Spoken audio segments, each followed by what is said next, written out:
Welcome to Spartan Up podcast. I'm Joe De Sena, CEO and founder of Spartan. Today we're doing a virtual intro for a special Mother's Day episode that includes an interview I did a few days ago with Janine Shepherd. Helping me out is my unwavering team. We got Dr. L, we got Johnny, we got Sephra, we've got Colonel Nye, and then behind the scenes, a mom herself that would drive me crazy if I didn't mention her, Marion Abrams. She really does the heavy lifting behind the scenes. Anyway, stay tuned for this. You're going to love this. When we come back, we are going to talk about what we've all learned from the moms in our lives, the special moms in our lives. This episode of Spartan Up is brought to you by Athletic Brewing Company, pioneering a revolution in craft, non-alcoholic beers. Place your order today at athleticbrewing.com and get free shipping on 2 6-packs or more.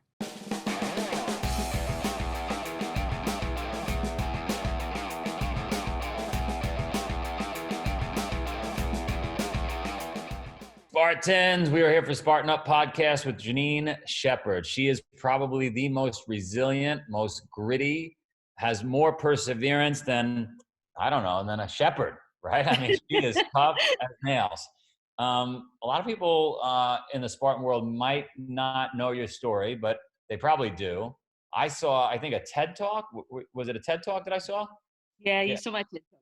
You crushed it. So can you, would you mind going backwards and telling us the story?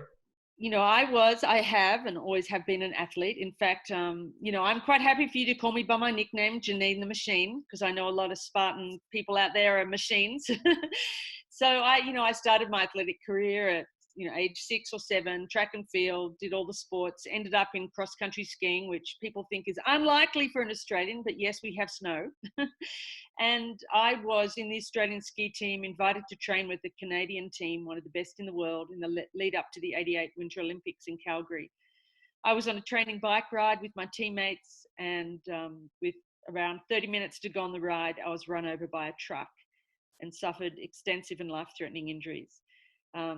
Some of those, the worst of those, actually, the non-visible, was internal bleeding. I lost 5 liters of blood.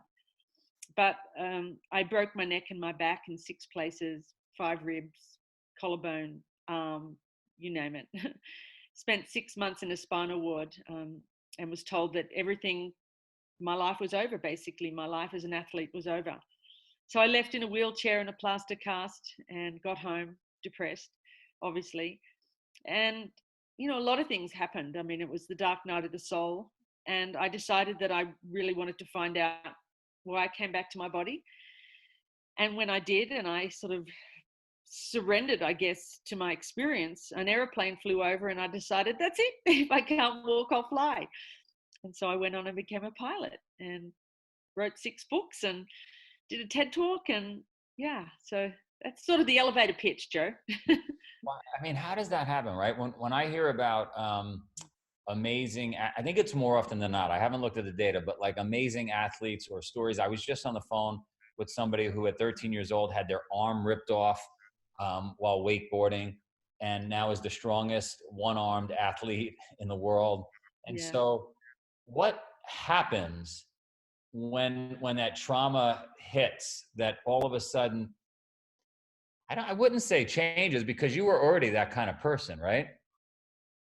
Yeah, I think I tell people I'm still Janine the Machine. It's just that I think for me, what it comes down to is, and a lot of people say this to me all the time, particularly athletes, if I lost the ability to do what I do, I don't know how I'd continue in my life. And so for me, this elite athlete, the way I defined myself in the world was through my sport and my body. I was very obviously this sort of very strong, physically strong person, and that's how I put myself forward in the world. So the one thing that was going to wake me up to my potential and who I really was to lose the thing that I thought defined me, which was my body.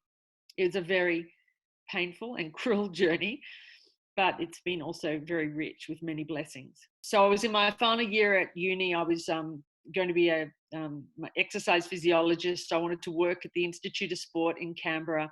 It was all about the body. For me, it was all about getting maximum performance out of my body. So, ironically, when I lost my body, I realized that my strength actually had nothing to do with my body. And I have to say that for all athletes, actually. our strength doesn't come from our body, it comes from our mind. So that the turnaround for me was, I really dived deeply into the psychology of the mind, neuroscience, neuroplasticity. I finished my sports science degree, but then I really dived deeper into the mind and how to help other people create a resilient life despite what's going on the outside. It's never about the outside, by the way. It's always about the inside. How do you do? What are some tips and tricks? Like, what would, as you're talking, I'm thinking about our children. I've got 4 children here, and I push them pretty hard. Whether that's right or wrong, time will tell. Just like any normal human being, you could see them breaking at points. Like, I don't want to do anymore. I don't want to climb anymore. What are some of the things you learn that kind of help you get past that? Yeah. Well, I think it's really important to acknowledge that these are really challenging times for everyone. It's exhausting. We're sort of weary. Would you agree? Everyone's sort of weary. And, it doesn't matter. I mean, I learned very early on that I'm a very positive and optimistic person, but sometimes, you just have to have a day off. You just have to stop pushing so hard and say, you know what, it's okay. We're human, with our kids, with ourselves, have a day off. And I've found that these times people are actually working harder. We're sort of like head down and everyone's just like, got to get out content, got to keep going, got to keep working, and that is exhausting. Have a day off, have weekends. I think there's a very, it's very easy to sort of work every day when you're working from home, right? You got to admit, it's just like constant. So let me go, back a little bit about kids, because you said you had 4, right? So they didn't think I'd have kids. I'm a mother of 3 kids and 3 very resilient kids. And one thing we know from studies, particularly from C.R. Snyder from the University of Kansas, who did hope theory, we know that hope is a really important ingredient to resilience. It's actually part of my course as well. And hope theory says that children learn resilience from the people closest to them. And when people ask me, how do we teach resilience to our kids? What I say is, well, just cultivate it in yourself, because they're watching you very, very closely. They're watching you, they're learning from you. My kids have seen me fall down and get up so many times that it's part of their DNA. It's just natural for them now. So I would try to, for anyone out there with kids right now, helping them, a really important tool. I have a ritual that I do every morning, and we know the power of gratitude. Okay, we know that works. We know that it rewires the brain. So why not incorporate that into our family life with our kids? So in the morning, you get up together, you sit in a circle, you sit around the table, and you all tell each other what you're grateful for. 3 things, 1 thing, 3 things, it doesn't matter. And go around the table and put aside some time with your kids to do this, right? Now, one of the things about gratitude is that what's really important to rewire our brains is to actually savor the experience, because you want to rewire the neural networks in your brain. That's the whole idea of resilience and neuroplasticity, right? Change our brains. So I would say with people with kids, have a gratitude or a practice of grace, as I call it, in the morning. Sit around with your kids and just spend some time with them, talk about what you're grateful for. Maybe have a short, little meditation practice at the end where you all close your eyes and you imagine that thing that you're grateful for. You actually bring it into your world. Now, for all the athletes out there, I know that they're really good at visualization. And Joe, I know you're really good at it too. Was one of my strengths, being able to visualize walking again and doing all the things that I've done. So infuse that gratefulness, close your eyes and just imagine that thing and savor that thing and feel it. That's how we change our brains. And that's what resilience is all about. No, I agree. I when I'm having a tough time, and this is without proper training, mental training, but when I'm having a tough time, I say, well, it could be worse. I could be living in Siberia in the middle of winter with no food, right? I could be dead. And when you do that, for me, it helps me be grateful for the things I have, right? Yeah. So even though I'm suffering at this moment in time, and so, all right, you gave me a good idea. The good news is the kids see me doing it all day, every day. So they know I get after it.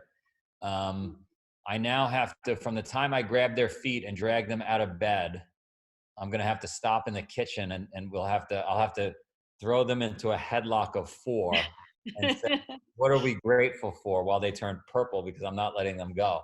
I got to work on that. My wife is good. At the end of the day, she'll say, hey, give us, the best thing that happened today and the worst thing that happened. And so that's a fun little exercise. That's a great way to end the day. But I also think a gratitude practice is a great way to start the day. I mean, a lot of people forget that. We can do the gratitude practice.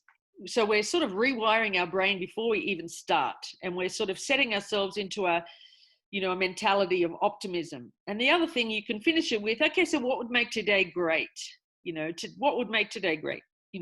Finishing that piece or doing that, whatever it is. Or, if you're having, a day where you're exhausted, what would make today great would be going and having a really luxurious bubble bath and just having some time to myself and resetting. I mean, I think people like, athletes can push so hard that sometimes we forget to give ourselves a self-compassion break. And that's really also another really important tool that we can teach our kids, is that we sometimes, something simple, let me tell you something simple, and your wife would know this, oxytocin, which is the bonding hormone, we get that from hugging people. Now, a lot of people aren't doing a lot of hugging right now, but we can hug ourselves.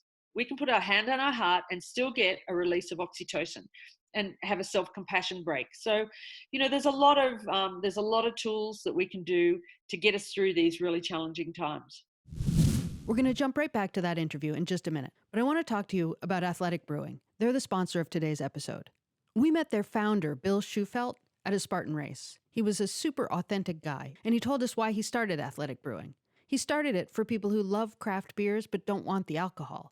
He uses high-quality, all-natural, all-organic ingredients to create brews for everyone. They have a Run Wild IPA, an Upside-Down Golden Ale, a Freeway Double Hop IPA, and they're all without alcohol, but they taste like the best craft beers. Beer's been used through the ages as a great replenishment option after exertion. Now you can enjoy an award-winning craft beer taste anytime without worrying about the alcohol. Keep a clear head, drink healthy when you want a beer with friends or family or to refuel after a race. You shouldn't have to sacrifice your ability to be healthy, active, and at your best to enjoy a great beer. In fact, we at Spartan believe in them so much, they're available as a finisher beer at U.S. races. Athletic Brewing is a company pioneering a revolution in craft, non-alcoholic beers. Place your order today at athleticbrewing.com. And don't forget, you get free shipping on 2 six-packs or more. Okay, back to Janine Shepherd.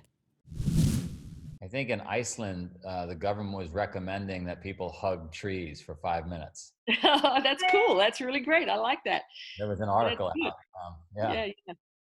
I'm not much of a hugger, so does that mean I have an oxytocin problem? Hopefully not oxytocin. That would be a problem. Hugging's a great thing. I learned to hug properly from a friend of mine, one of my great friends, and a spiritual teacher called Bhakti Das. And he used to hug me, and I'd be like, hug. He'd be like, hug. And he wouldn't let me go. And at first I was really uncomfortable. I was like, oh, this is a little uncomfortable. And then I just sort of let go and relaxed into it. And I realized, hey, this is pretty cool.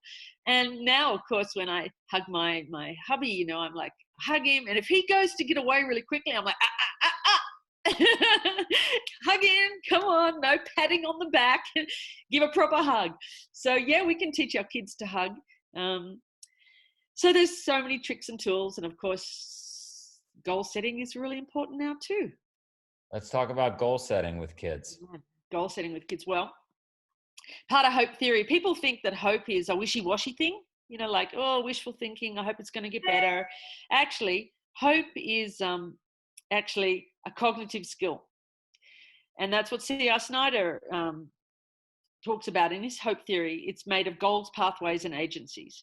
So one of the things, so for people wondering out there, I actually am a paraplegic, but I'm walking. So I learned to walk again through the power of neuroplasticity.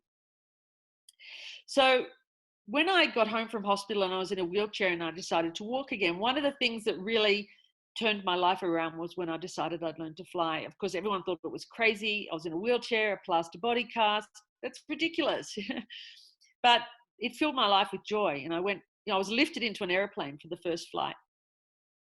fast forward, I went on and became a commercial pilot, an aerobatics flying instructor.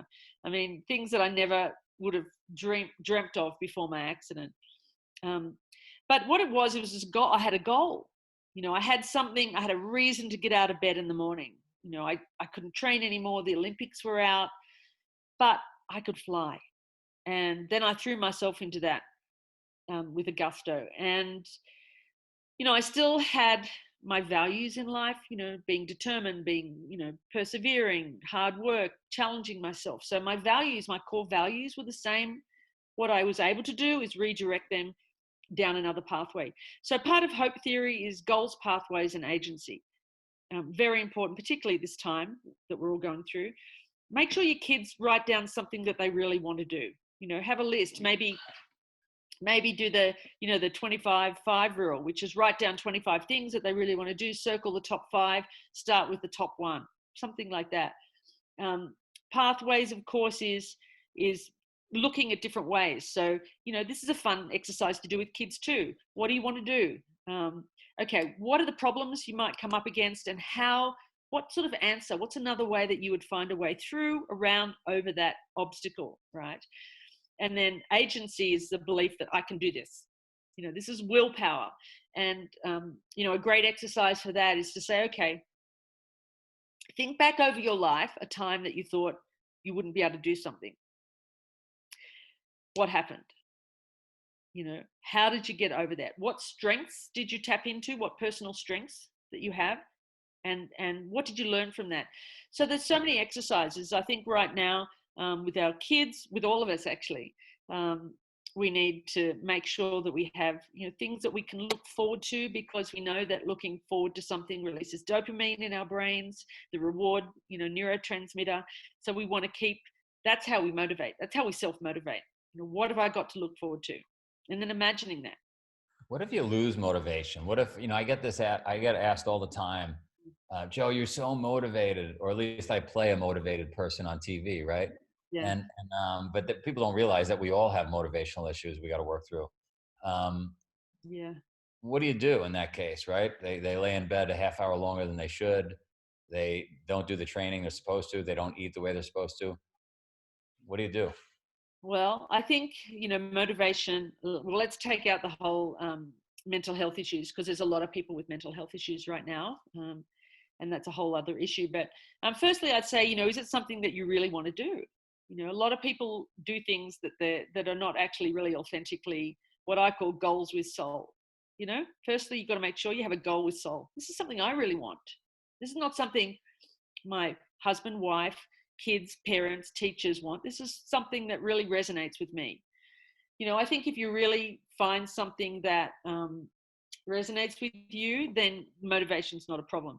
Now, it's okay to have days when you're not motivated. That's fine. Have a day off. During my writing, often, I remember once I was, my last book I was writing, actually, I went through a sort of a patch where I was like, oh, I'm really over this. I'm really struggling. I can't write. And a screenwriter friend of mine said, close your computer and have 2 weeks off. I was like, I can't, I'm on a deadline. He said, do it. And I did. And I closed my computer and I just took 2 weeks off. And, I came back and I was motivated and strong, and I just started writing. It just came. But I think that time off, I think particularly now, like for someone that's having those days now, say, okay, I'm having a weekend. It's not gonna hurt to have a day where you just watch telly, or you have a bath, or you go for a walk, you forget about your training, just take some time off, do some meditating, do some journaling, that sort of thing. And I guarantee you'll come back and you will be motivated. So I think having a break, having a weekend is a good idea, particularly now. Yeah, now when every day seems the same. Every day is the same, right? It is Groundhog Day. It's so funny. It is one of my favorite movies. Yeah, every day is the same. Every day I wake up for just a minute and I think, is this really happening? Yeah. Am I shut down in 45 countries? Did I have to furlough 75% of my staff? And, it's a reality. But so I'm doing all these live workouts and live podcasts and everything. And so are you having a day off? 48 days straight. Yeah, you need a day off, Joe. Need a day off, but Have a weekend. Get a board yeah, game I've out, heard play about with those. the kids. Have a day where you go, you know what? I'm gonna play board games with my kids. I'm gonna sit in front of the telly and eat popcorn. I'm gonna just be a slob. Give yourself a break. I mean, wow, this is actually, these times are really, really a gift. You might never have this time again with your kids and your family. You might never have the time to take a breather and just go, oh, what's really important in my life? Because you know what? It is what it is, and the more we struggle with this, the harder it is. I feel like I spent almost 6 months in a spinal ward, and most of that was lying flat on my back, staring at a ceiling, you know, and I didn't have a choice. And I learned a lot from that time. And, a lot, there were a lot of it was a really rich time. It was very painful, but it was also very rich. And these times are painful for many, but they're also very rich, and we can learn a lot from them. Yeah, I tell people, if I had gotten in touch with you a year ago and said, listen, in 2020, why don't we take March and April off? Stay at home. There'll be a little dip in the economy. There'll be, 300 million people probably get laid off. But you stay at home with your family. I think everybody would have given each other a high five. Right? Yeah, maybe. Yeah. I think just the uncertainty is what drives people crazy. But the actual reality of what we're going through, I mean, you look at some of the old footage on Netflix of World War II or World War I, like we have Netflix. Most of us have food available. Like, you know what I mean? Like these people were living in rubble. Like you said, you were looking at a ceiling for 6 months. Yeah, with a catheter and the whole, I was, in pain. And here's another thing: you look at countries like, I saw a tweet recently from a doctor, I think it was in India, who said social distancing is a privilege. It means you have a house. I like that a lot. I mean, go into Mexico City, right? Dead center of Mexico City or Delhi, or I love that. That's a great sentence. And I'm trying to find the rest of his tweet as I'm scrolling through this, but it's true. We have roofs over our head. We can turn a tap and get hot water. We have beds to sleep in. I think there is a real perspective. At the same time, it's a balance between being kind and compassionate to ourselves during challenging times, but also being optimistic and positive and grateful for all that we have. I love it. I want to end it with that, if that's okay with you. That's that really put it in perspective. Perspective is such a good word. I mean, that's probably what got you through those 6 months in the hospital too, right? You weren't dead. Yeah, no, and as I said, there are many incredible lessons in the spinal ward about gratitude. About one of the most important lessons I learned, um, which is a great message that comes from Viktor Frankl. If you can't change the circumstances of your life, you're forced to change your attitude towards them. So I realized that this is a situation that I couldn't control. I was paralyzed in the spinal ward, and so I had to change my attitude. So let's change our attitudes. Yeah, absolutely. And we can do it. It's easy. How would if somebody wanted to buy all 6 of your books, how would they do it? Well, I wouldn't say buy all six. I'd say buy the latest one, Defiant, which incorporates all of my story. And in fact, I haven't told you this, where so my Defiant has it's been optioned in Hollywood, and we're just about to sign on a screenwriter. Wow. So that's pretty exciting. That's Yeah. exciting. Can I play a role? I don't want to be the truck driver. Well, no, you don't want to be the truck driver. What role would you like? Give me a good role. I don't know, something good, something uplifting. Okay, I'll do that, and I'll make sure you get a red carpet ticket. And yeah, we're really excited. So I'm excited that these producers saw my TED talk and reached out to me, and we've been looking for a really great A-list screenwriter for 2 years, and we finally found her, and I'm pretty excited about that. That's awesome. I love to hear good stories like that. Congratulations. Thank you. Yeah, no, it's exciting. All right. Well, take care. I'm glad we finally got to do this. And you have my information. I have yours. Let's stay in touch. Fantastic. It's been great. And you have a fantastic, resilient day. And you too. And All my right. kids' trajectories are going to pivot now because of your tips. So Thank you. Well, I look forward to following and touching base again and seeing how you're all going. all right. Thanks. Take care. Right. See you, Joe. I told you Janine was going to be awesome. Was she awesome? Colonel Nye, what'd you think of that? I mean, she gets hit by a truck and she, I don't know, she's full of energy. She's full of life. She's happy. She's smart. Oh, she's refocused. I like what she says. I I watched the interview, and then I was intrigued enough. I went back and watched her TED Talk as well, and her title, if you will, and maybe it's on one of her 6 books, is "A Broken Body Is Not a Broken Person," and so that's her mindset, right? And so she talks about being hurt helped her refocus her efforts in another area, and talking about not letting the circumstances rule your outcome. And so I've heard this a lot in the military from all the guys rehabbing that kind of stuff. But it's a beautiful mindset, and it's incredible when you can actually achieve it. I think if you say it enough, right? If she does the TED Talk, she does enough interviews, you probably seen this happen with vets. You tell me, but if you say it enough and you believe in that mantra and it becomes your narrative, then you start to live it. I know Dr. Laura's got a phrase for this. I know when you start believing in yourself, the character you make of yourself, right? If you think of yourself as a leader and you start setting examples, that becomes your responsibility, and that feeds you to do it more often.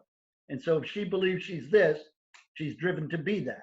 We all have broken parts. We all have fractures, and it doesn't have to become our identity. It just is a part of who we are, and not all of who we are. So I think from that perspective, I loved sort of that angle of having fractured parts, but not being an entire fractured being. And as you said, Colonel, we become what we think we are, and to have that mindset of like continuing to move forward, and the mindset of resiliency, right, is an important one to have. I love how she framed it too, when she said that to realize her actual potential, she had to lose the one thing that she felt defined her.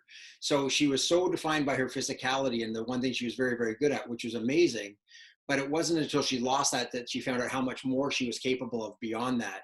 And then to your point about resiliency, she talked about gratitude and how she had to stop and give gratitude for what she still had. And that's where she was able to find the resilience and the neuroplasticity to build the new her. So even in that hardest moment, and she called it, the dark soul of the night, she found things to be grateful for. And once you find that, then you can build upon that. And I think something so relevant that she says is, she quoted Viktor Frankl, who says, if you can't change your situation, change your attitude.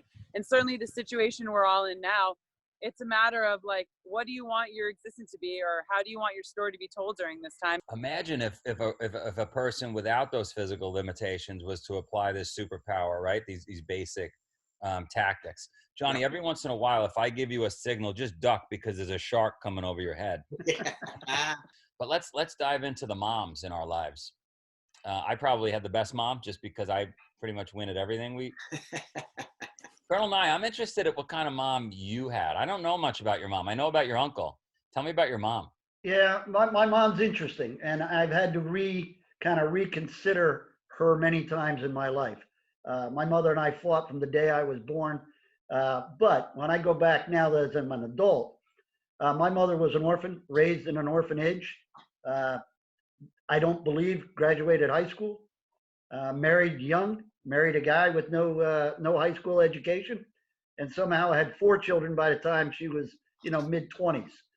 So you take that, not a lot of life experiences there to raise children, went on to have 5 children, but not a lot of life experiences. But when we talk about fractured, so she could have had a very fractured background or life. But for my mother, what was always important is that her children were dressed properly, acted properly, were polite, did well in school, were always the best at what they did. Really not the best, but had to try their best at everything, and had to represent the family at all times. That was to her was extraordinarily important. And so I fought and rebelled against that for years as a teenager and everything else. But when I look back now, that was, I don't know where she got those skills from, but she definitely pushed us all. The first four kids were all college graduates with multiple degrees and everything else. And again, no reason to believe that that was going to happen. But through her force of will, it did. You know what I learned from my mom? So many people talk about not having enough time, and they're always trying to find more time. And if they just had more time, they'd get more things done. My mom was an absolute master of using every little minute and never seeming stressed. She just always had a little project on the go. I remember she carried a basket around that had the notes she wanted to write and the things she wanted to do. And she had a great saying, and it was, sure, you can't do everything all at once, but you can certainly do something all at once. And so she was always doing something, and it was almost always for someone else. And so I know that someday when she's remembered, it will be as someone who made a huge contribution to so many people, but never waiting for the big home run shot. She just hit single after double after triple, and just was always manufacturing positive results for other people, but not waiting till she had enough time, just always working on little things along the way. And that's something I've learned from her. So the thing I think that I learned most from my mom was really through observation. She and my father ran a nonprofit business for 34 years together. And so it became like a third sibling for us, and was almost like the business itself was almost a part of the family. And just through observation, I think the thing that I learned the most is you can be kind and have difficult conversations. I bore witness to many conversations where voices were elevated and clearly it was uncomfortable, but also at the same time, there was kindness. And so for me, I think that's really important as a woman and as a mother myself to know that, listen, I can have hard conversations and at the same time be kind to the people that I'm having these conversations with, and just in general in my life. And I'm so grateful for that lesson because it has allowed me to build really strong connections with people and in relationships because of that communication and that honesty. My mom, she's like my best friend. I call her the queen. I've learned a lot from her. Actually, really similar lessons to both what Colonel and I and Johnny have said. I grew up with whatever you do something, and like do it well and with integrity and dignity, or to the best of your ability. And that was, the same thing, like you're presenting your family. And there was also a lot of the don't complain, don't explain, like don't have excuses, you know what I mean? Get things done and just own what you do and move forward. So I think that's a lot of how I've been raised. Now that sounds like, like a little hard, but actually there was a lot of like bohemian anthropomorphism, fort building built in. So for me, like stuffed animals are real. The trees are alive, everything speaks. So it's like, if you didn't eat the vegetables on the plate, it would be like, we have to be with our brothers and sisters. So now for me, I kind of walk through the world where everything's alive, and I have like deep reverence and respect for that because I was raised with kind of in that relationship. So to all the moms out there, to Mama Nature, blessings for all the lessons that we learn and continue to learn. And Marion, what about your mama? I love your mama. So my mom, I would say the one thing is we definitely had our difficulties. We had some difficult times in our relationship, but even at the worst of times and when she was having real struggles in her life, I never questioned that she loved me.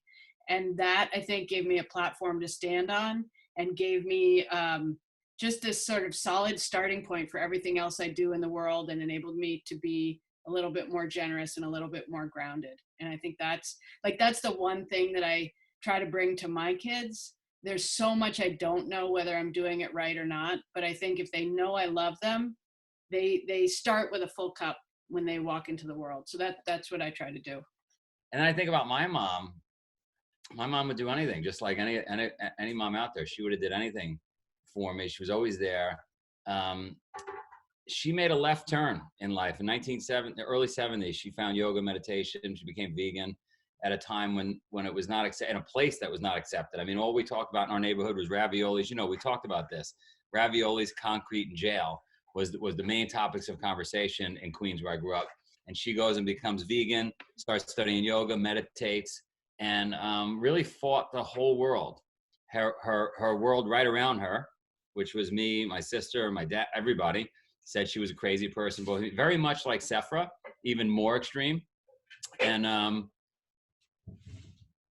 she fought for 20 years. She died before she saw me and my sister and the world get into everything she was pushing. There was no yoga journal back then. There was nothing. So moms will go above and beyond, but they'll also, when they find what they believe is the right way, they'll fight the whole world to do what they believe in. So what's the old famous Spartan saying, Johnny?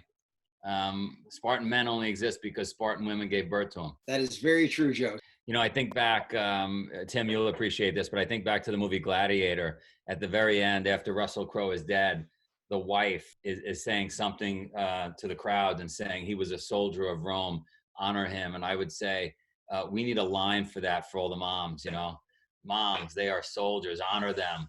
And I get chills even thinking about that. So I'd love to hear from everybody out there about their moms and some great stories just to show how unbreakable they are.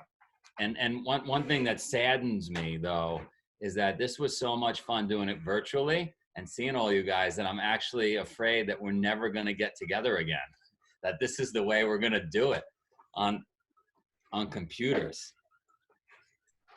We will show up uninvited. Yeah, we'll come track. Don't you worry, Joe. We will see you again. I am not worried about Sephra, by the way. I meant everybody else. Sephra seems to be anywhere I am on the planet. She shows up. You go to good places. You go to great places. Happy Mother's Day to Laura. Happy Mother's Day to Marion. Happy Mother's Day. I'm mothers to many seeds. Sephra's mom. Love you guys. Good luck. Bye, guys. Happy Mother's Day. Bye. This episode of Spartan Up is brought to you by Athletic Brewing Company, pioneering a revolution in craft, non-alcoholic beers. Place your order today at athleticbrewing.com and get free shipping on 2 6-packs or more.